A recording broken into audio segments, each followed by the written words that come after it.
ఈసారి రాష్ట్రాన్ని ముంచెత్తిన వాన వడ్లు కొనేది ఎప్పుడు? రాష్ట్ర వ్యాప్తంగా బీభత్సం సృష్టించిన వాన గ్రేటర్ హైదరాబాద్ అతలాకుతలం ఉరుములు మెరుపులతో ఈదురుగాలులు భారీ వర్షానికి కొట్టుకుపోయిన వడ్లు కాపాడుకోవడానికి రైతుల దండ్లాట. రాత్రంతా కల్లాల వద్దే పడిగాపులు, ఈదురుగాలులకు విరిగిపడిన చెట్లు, విద్యుత్ సరఫరాకు అంతరాయం, పిడుగుపాటుకు ముగ్గురు మృతి. రైతన్నకు అండగా బీఆర్ఎస్. కేసీఆర్ పిలుపు మేరకు రాష్ట్ర వ్యాప్తంగా ధర్నాలు, ఆందోళనలు, నిరసనలు.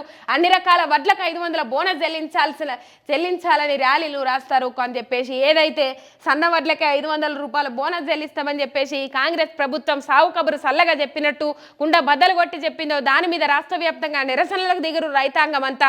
కేసీఆర్ పిలుపు మేరకు అది మనం చూసినాం. ఇంతవరకు వడ్లు కొన్న పాపాన ఓలే వడ్ల కొనుగోలు స్పీడ్ పెంచండి అని చెప్పేసి ముఖ్యమంత్రి కూసున్న కాడ కుర్చీల నుంచే అధికారులకు ఆదేశాలు జారీ చేస్తారు. కానీ ఏ ముఖ్యమంత్రి గాన్నే కూసుంటాడు కదా. ఎన్నికల ప్రచారం అయిపోయింది, ఎన్నికలు గడిచిపోయినాయి, ఇంతవరకు పాలన మీద దృష్టి పెడతా అన్నాడు. ఇంతవరకు సచివాలయం దిక్కు మొక్కమే చూపెట్టలేదట రేవంత్ రెడ్డిగా. ఈ రైతుల కష్టాలు ఏం పట్టించుకుంటాడు? క్షేత్రస్థాయిలో పర్యటించి రైతుల గోసలు ఏమింటాడు? మీరు ఆలోచన చేయాలి.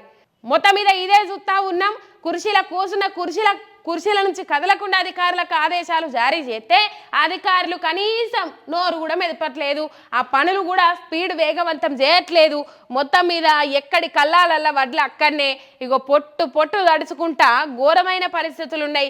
వడ్లు కోసి 2 నెలల పొద్దవుతున్నా, కల్లాలు కోసుకొని 2 నెలల పొద్దవుతున్నా కూడా ఈ కల్లాలు ఇక్కడనే ఉన్నాయి. మళ్ళీ వానాకాలం పంటలకు రైతాంగం అంతా సిద్ధమైతా ఉన్నది. మరి ఆ వానాకాలం పంటకు రైతు బంధు ఇస్తారా, రైతు భరోసా ఇస్తారా లేదా, అది వేరే ముచ్చట, అది పక్కకు పెట్టురు. కానీ ఆ ముచ్చట్లు పక్కకు పెడితే కనీసం ఈ పండించిన వడ్లను కొన్న పాపాన పోతలేదు ఈ సర్కార్.